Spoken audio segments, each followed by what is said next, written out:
On va commencer par écouter un certain nombre de membres du jury, interviewés par Nicolas James, qui est rédacteur en chef de Minted, que j'appelle Sur scène, pour animer une table ronde sur l'importance du contexte dans la performance publicitaire.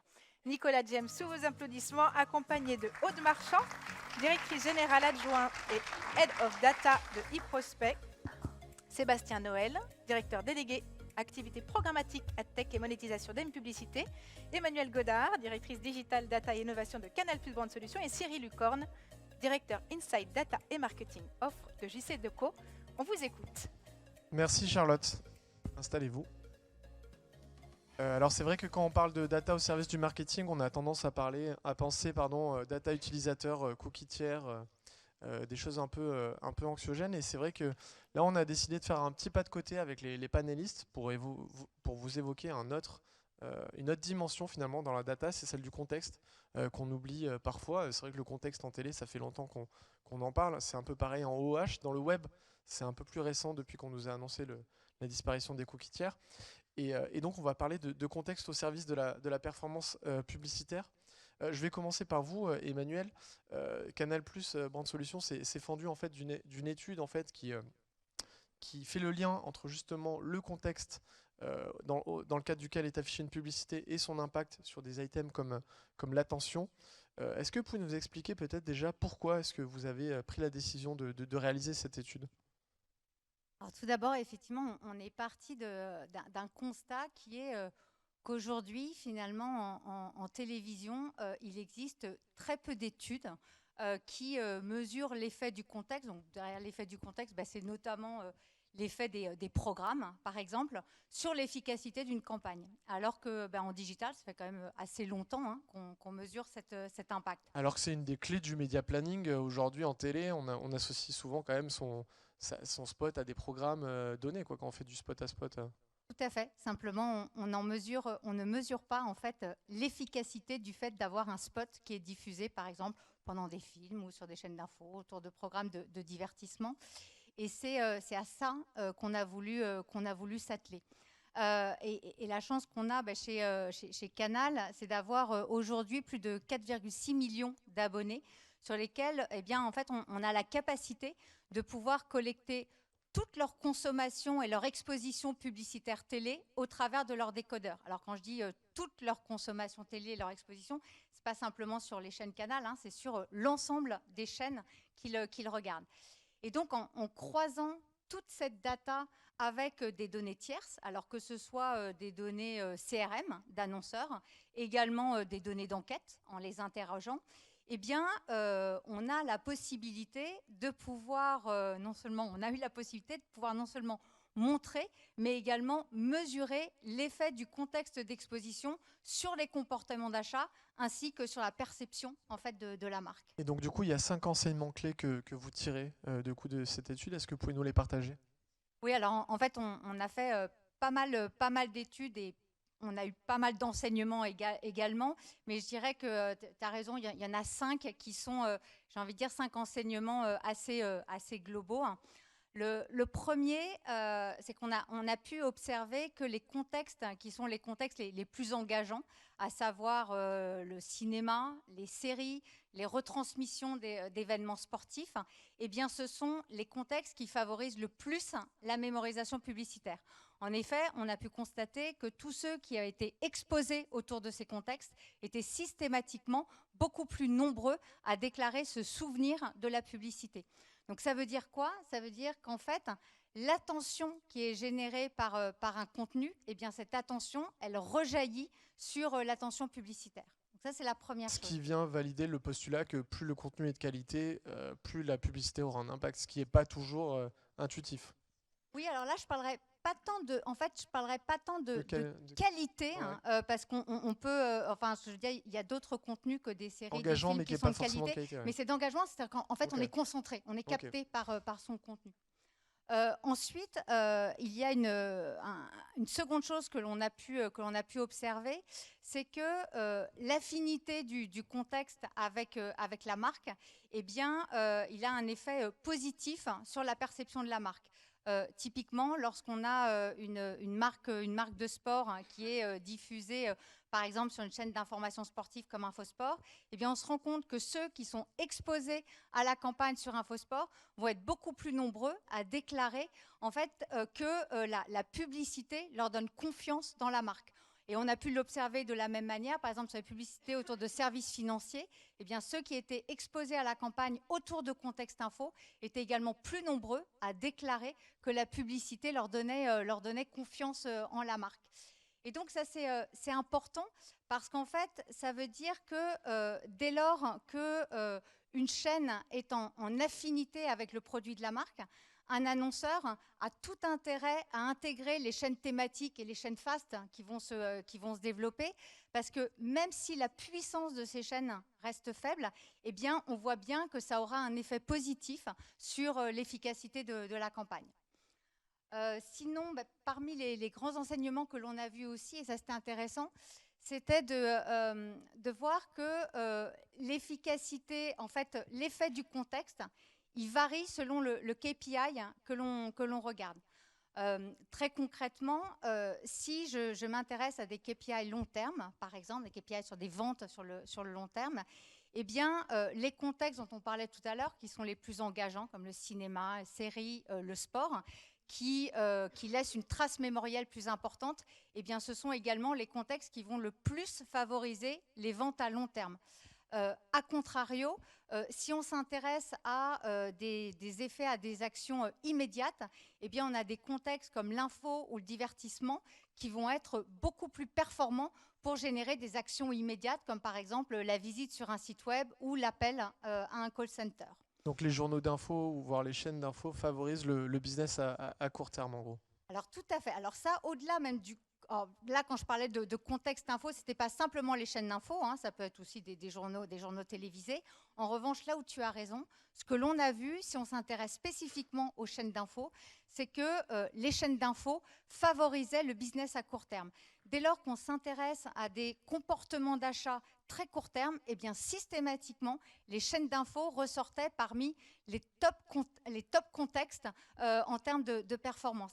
Et ça, c'est super intéressant parce que, en fait, ce que ça montre, c'est que la qualité de la source d'information, et qui est jugée crédible par son audience, eh bien, elle a bien plus d'impact que les sujets qui sont traités sur les chaînes d'information. Et ça, je pense que c'est important parce que ça... J'imagine que c'est un enseignement qui doit faire plaisir à Sébastien, parce que c'est vrai que sur le web, aujourd'hui, il y a quand même un vrai sujet qui est que les sites d'infos et d'actu gênés sont souvent snobés par les marques à cause des problématiques de ce qu'on appelle la brand suitability.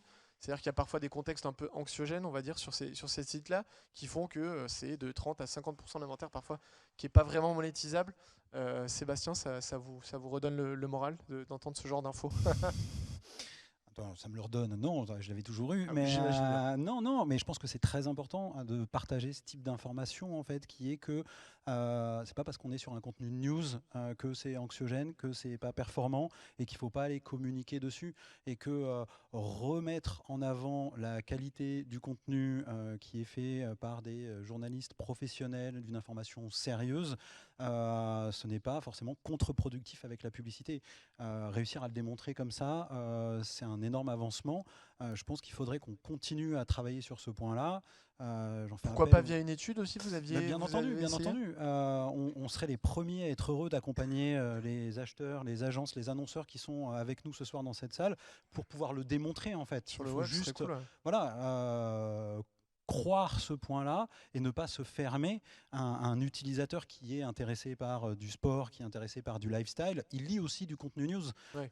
Il faut aussi l'adresser quand il lit ce contenu news, en fait. Oui, surtout qu'il y a un sujet de pression publicitaire. Si on le target toujours dans les mêmes contextes, au bout d'un moment, on va tourner en rond, les CPM vont augmenter sur ces environnements-là.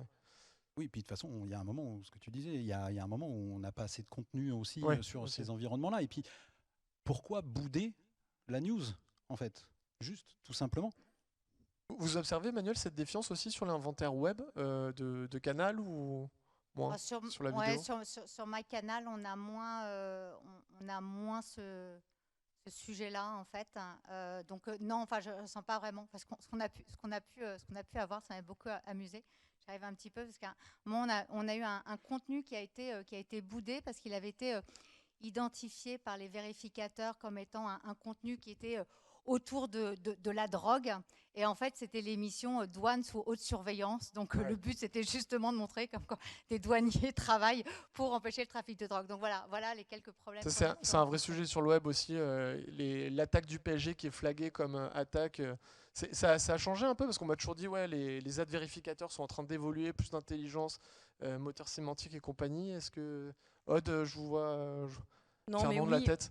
Forcément, c'est hyper complexe. C'est-à-dire que évident, la c'est fake sûr. news and co, on n'arrivera pas tout de suite, je crois pas. Mais en tout cas, je partage quand même le point de vue de Sébastien, c'est de dire il faut quand même rester là assez humble et dire qu'il y a encore un partage à faire, une évangélisation autour de ces sujets, parce que la mesure, ça peut aider effectivement à faire prendre conscience finalement de cet inventaire web de la news qui peut être important et intéressant et pourvoyeur de business finalement et d'efficacité. Mais je pense qu'il y a encore beaucoup de travail à faire, donc tant mieux pour nous, agence, mais en tout cas, il y a beaucoup d'évangélisation encore à faire. Les mentalités, elles évoluent un peu quand même ou bof? Ça viendra, je pense, avec le temps. Ouais, et avec le temps, je pense que vu en plus le contexte actuel, c'est peut-être pas le moment où on va tenter des trucs aussi. Bah si, c'est le moment. Ouais. En fait, c'est le moment. Pourquoi? Parce que c'est Grand Prix de la data, donc on va pas se mentir. Il y a aussi une capacité de ciblage. D'accord. Avant, c'était simple. Il y avait des cookies third party un petit peu partout. On pouvait suivre ses audiences un petit peu partout et on pouvait aller les cibler là où on voulait, au meilleur moment, au meilleur endroit, au meilleur prix, etc. Bon, on sait tous, les cookies third party, ça un peu compliqué. Déjà plus sur Safari et Firefox. Voilà. Donc il y a un moment où il recommence à avoir cette relation un peu de plus one-to-one. Le contexte redevient très important. Faire du whitelisting plutôt que du blacklisting redevient beaucoup. Ça remet du sens en fait. C'est vrai que c'est quand même compliqué quand on vient nous dire, quand on s'appelle le groupe Le Monde, que la news, on ne sait jamais où on est, que c'est pas brand safe. Moi, ce que j'aime dire à nos clients avec les équipes, c'est que Le Monde, c'est brand safe by design en fait. On peut pas dire que c'est pas brand safe. C'est une rédaction avec une conf de rédac, avec un responsable de rédac qui est responsable pénalement et juridiquement. C'est brand safe. La brand suitability, on pourra discuter, mais ce contenu de qualité, ce que tu disais un petit peu, il est là en fait. Donc c'est le moment justement où on a pu ces capacités de ciblage de reparler de l'importance de ce contexte. Une question pour vous, Cyril. Est-ce que dans le OH, l'affichage extérieur, il y a justement des contextes qui sont un peu plus difficiles à vendre que d'autres, dans les dimensions horaires, des zones un peu particulières? Je sais pas, vous avez cette problématique-là aussi ou? Alors, on n'est pas du tout confronté au même sujet, parce que du coup, le média, il est un peu nativement contextuel, puisque finalement, il est lié à là où les gens se déplacent, soit parce que ils vont faire du sport, ils vont au ciné, ils vont rentrer chez eux. Et donc, le contexte, il est natif de l'environnement. Donc, il n'y a pas cette notion de brand safety telle que tu l'exprimais, puisqu'elle est indirectement naturelle, elle est visible. Donc cette notion de visibilité crée aussi cette notion positive. Et après, je dirais que le contexte, ce qui peut se passer, c'est que évidemment, si encore une fois on a des stratégies où on veut cibler des jeunes et qu'on les cible dans des endroits où il n'y en a pas, forcément on n'est pas dans le bon contexte, quoi. Donc c'est assez logique et on a pas mal de data, je dirais, environnementales qui permettent aussi de qualifier mieux les contextes et donc aussi de soit les cibler spécifiquement des lieux pour des contextes donnés qui peuvent être de nature très différente. Un contexte, c'est un événement, soit sportif, un événement culturel, c'est des zones où les gens se déplacent pour travailler, c'est tout ça en fait. Aujourd'hui, selon la cible que j'ai, on peut me proposer un média planning contextuel avec tels écrans plutôt que d'autres si je désire cibler telle audience, ou on n'y est pas encore? Ah si, aujourd'hui on le fait. Alors on a vraiment deux mécaniques. On a une mécanique sur la partie analogique qui est traditionnellement, par essence, à partir du moment où on a des gens qui vont aller afficher, donc on peut pas non plus, je dirais, d'une heure à l'autre changer toutes les approches, mais on est quand même aujourd'hui sur des dispositifs où on fait du ciblage par rapport à des profils de cibles données, comportementales ou simplement contextuelles en l'occurrence. Et évidemment, sur la partie DOH, on rajoute une couche supplémentaire qui est cette notion de flexibilité qu'on connaît très bien dans l'univers digital classique et qu'on est capable du coup de raccrocher sur cet univers DOH où, en plus du contexte environnemental, on va rajouter un contexte temps réel à condition effectivement que cette donnée contexte temps réel existe. Et c'est là où ça devient intéressant, c'est que ce contexte en réel, cette donnée externe, elle peut même devenir déclencheuse. C'est ce que vous avez commencé à faire. Il y a un exemple de campagne avec Aven, où vous pouvez peut-être nous expliquer. En fait, ce qui est intéressant, c'est que du coup, la campagne ne s'affichait qu'à partir du moment où l'indice UV était supérieur à un certain chiffre que j'ai oublié, parce qu'on parle c'était de la crème solaire, si je ne dis pas de bêtises. Et là, ça commence à devenir des mécaniques intéressantes. Oui, en fait, la campagne, donc c'est une campagne qui a été faite en 100% programmatique en DOH, et le schéma était entre guillemets assez simple. Hein. Faut pas oublier que par exemple sur des campagnes OH, je reviendrai sur le cas Aven, mais on est capable depuis très très longtemps de faire les fameux bandeaux de repiquage où on est capable de dire, pour info, si vous allez chez l'opticien le plus proche de ce panneau, c'est Monsieur Intel. Et donc c'est déjà une notion de contextualisation et d'un peu de triggering, une drive to store. Sur le cas Aven, on va avancer un peu plus loin parce que, on a effectivement la capacité d'aller cibler des lieux et donc des écrans sur lesquels on a une potentialité de trouver cette typologie de consommatrices de crème solaire. 2, on est capable d'aller chercher des écrans qui vont être plutôt plus proches des pharmacies parce qu'on sait que la marque elle est référencée en pharmacie. Et 3, effectivement, du fait de données de météo, que ce soit température, UV, éventuellement d'autres indicateurs, on est capable de dire à partir du moment où on dépasse ce seuil UV3, la campagne se déclenche. Et donc on empile entre guillemets ces couches de contexte, des contextes, je dirais, plus macro, jusqu'au contexte vraiment temps réel, que du coup le DOH et le programmatique permettent de faire. Vous avez pu isoler un écrément de business apporté par du coup ce triggering sur les indices? Alors sur Aven, l'enjeu, c'était surtout un enjeu de notoriété qu'on a effectivement mesuré à travers cette campagne-là, où il y a eu un bénéfice, je dirais, en termes d'image et de notoriété de la marque, qui était de plus 12% post-campagne par rapport à du avant-campagne, donc était assez significatif. Ouais. Ouais. Et on peut peut-être dire, ça pourrait rejoindre un peu l'étude d'Emmanuel, que les gens sont peut-être plus attentifs à une pub pour la crème solaire quand il fait chaud en fait. Oui, indirectement, oui. C'est un peu ça, quoi. C'est un peu. Alors, ça paraît évident, mais c'est vrai qu'il y a un moment, ça fonctionne mieux, quoi. Et d'autant plus si c'est au bord de mer et pas, voilà. Une petite question pour vous. Donc, chez Prospect, vous faites des campagnes aussi évidemment en DOH, et vous me disiez que vous, cette approche contextuelle, c'était aussi s'appuyer sur l'historique en fait. C'est quelque chose qui est trop souvent oublié. Dans notre univers, on a tendance à payer très cher pour acquérir des nouvelles datas et on les utilise en one shot et derrière on n'en fait plus grand chose. Sur le DOH, justement, ce que vous aviez mis en place, c'est une dynamique où vous utilisiez un historique de campagne pour être capable justement de trouver les meilleurs contextes à adresser. Est-ce que vous pouvez nous expliquer un peu la démarche? Historique de campagne et puis même des segments d'audience géolocalisés avec un partenaire qui s'appelle AdSquare sur le marché et qui nous a permis justement de faire du reuse donc de ces segments d'audience en allant toucher en fait les personnes sur la radio. Et en fait, pour moi, ça c'est des choses qui sont pas communes en fait. C'est vrai que c'est pas des mécaniques en tout cas qui sont. Juste peut-être pour expliquer parce que c'est peut-être pas assez explicite. Donc vous avez fait un spot radio. Grâce à AdSquare, vous avez vu qui avait été exposé à ce spot radio, la géologue, grosso modo. Ouais. Et derrière, vous avez choisi des écrans qui étaient dans cette zone. Exactement. En DOH. Exactement. Et en fait, on a eu 10 points de concide supplémentaires. Et encore une fois, voilà, c'est des mécaniques qui sont pas utilisées très fréquemment. En tout cas, c'est pas quelque chose qui est pris en compte dans les stratégies, je trouve, aujourd'hui médias des clients et même au niveau des agents. Je pense qu'on pourrait être plus pushy en fait sur une réutilisation intelligente, on va dire, de cette donnée qui, ma foi, coûte assez cher, ouais. Voilà, et qui d'ailleurs on nous demande systématiquement de rendre aussi cet achat de data rentable. À un moment donné, il faut quand même aussi pouvoir penser à l'historiser, l'exploiter et pouvoir aussi en tirer des enseignements intéressants tout au long plutôt d'une année versus un one-shot. Et puis c'est plus vertueux aussi d'un point de vue un peu carbone finalement. Ah, exactement. Alors là, en plus, ça coche parler toutes les cases, à Madame Data Responsable. Non, mais c'est vrai que c'est très important effectivement de repenser un petit peu cet usage-là. Et moi, je trouve que c'est pas encore assez déployé. C'est pas des piliers stratégiques que je vois dans les entreprises qu'on accompagne aujourd'hui, et je trouve ça assez dommageable. Ouais, c'est sûr qu'on est un peu comme à l'époque de la révolution industrielle. On était dans une phase où on avait plein de données, on se disait qu'on allait amasser le plus possible sans trop savoir ce qu'on allait faire. Et peut-être qu'aujourd'hui, c'est le moment de se poser la question un peu de la rationalisation de tout ça. Est-ce que j'en ai vraiment besoin? À quoi ça va me servir? Un petit exemple, rien que dans la collecte, en fait, entre la collecte via le serveur, les data layers, d'autres outils, les TMS & Co. Je pense qu'on utilise beaucoup trop en fait le système de collecte par rapport à un usage de la data qui est très minime en fait. Ça, c'est des choses, je pense qu'il faut vraiment repenser. En tout Idem cas, pour les outils aussi, non? J'ai l'impression que souvent les annonceurs se suréquipent d'outils qui derrière suréquipés. sont jamais Il y a utilisés. lapins qui se parlent en plus. C'est-à-dire que l'interopérabilité est très complexe.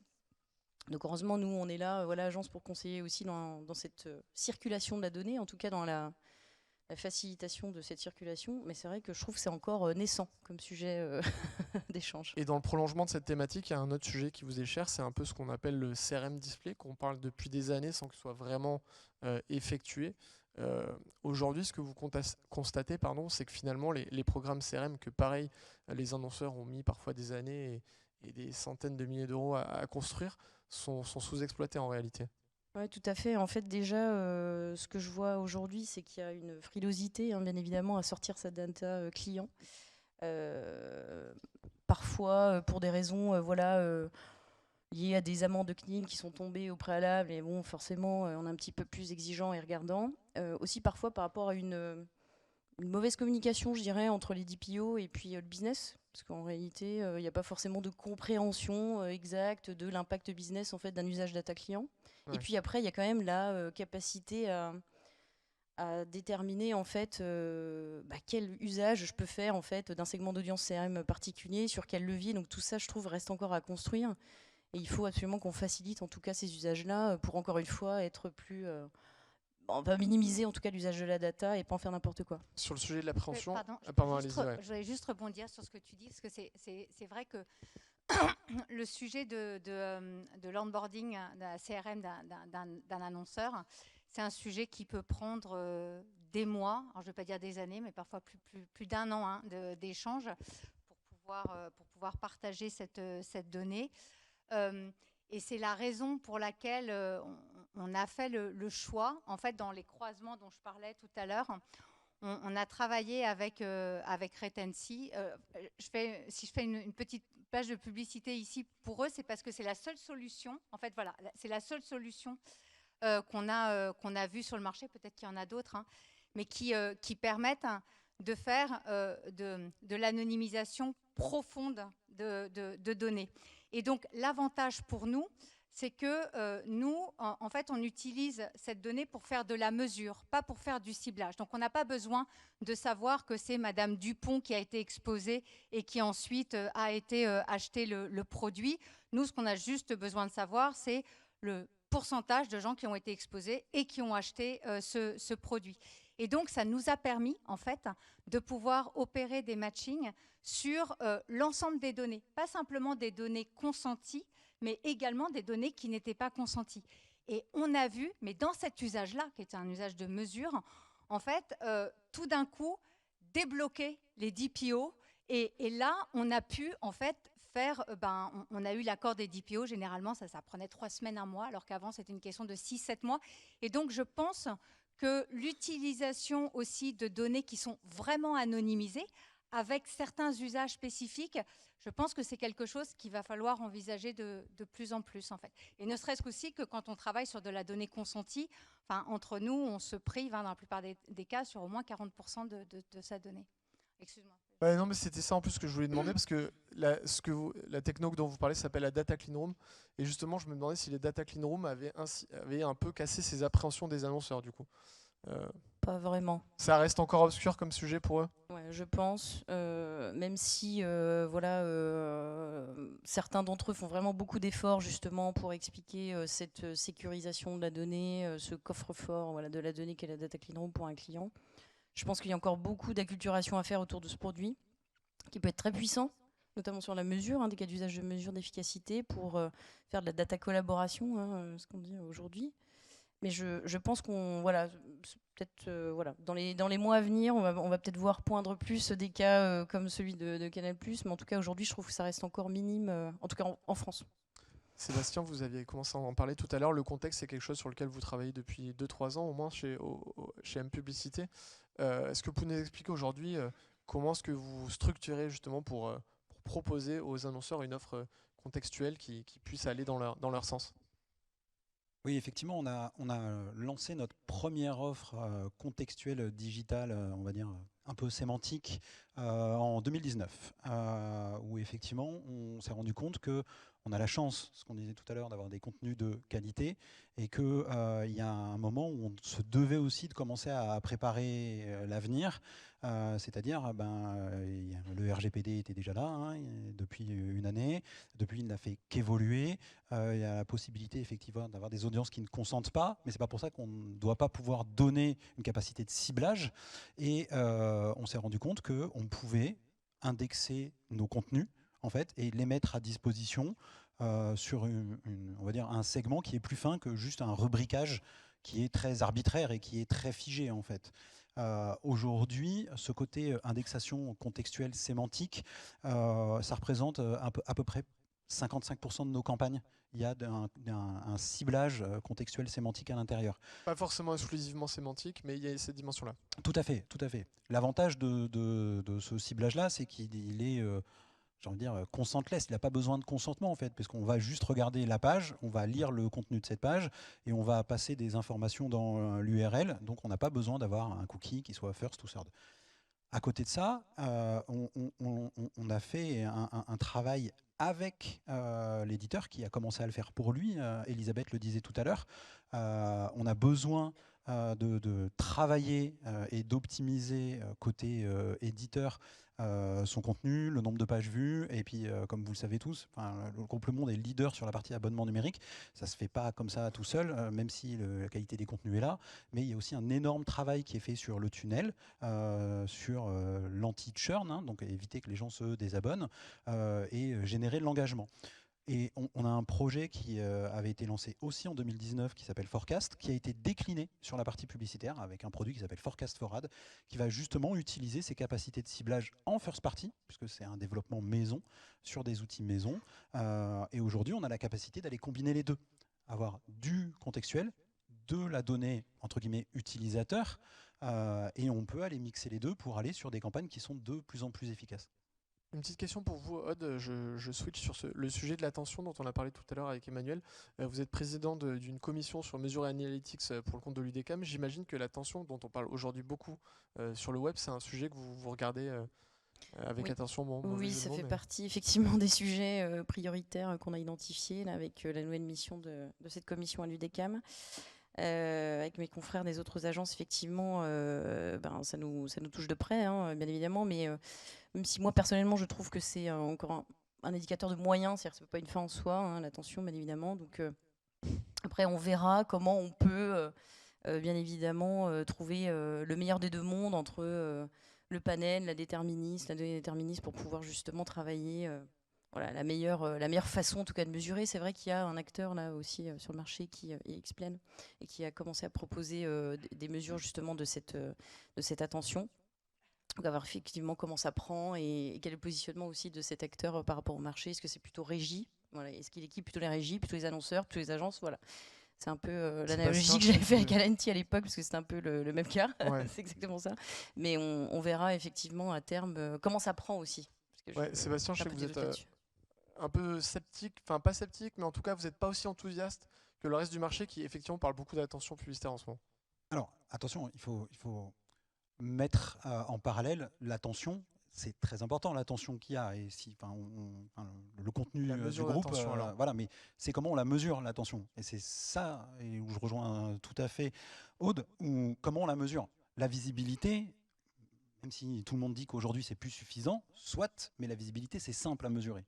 D'accord ? Tout le monde s'était mis plutôt d'accord, c'était pas suffisant, 50% une seconde, puis 50% 2 secondes sur la vidéo, puis on est monté à 70, puis 100, mais au moins c'est quelque chose de factuel. L'attention, pour l'instant, on ne s'est pas mis d'accord encore. Comment est-ce qu'on la mesure ?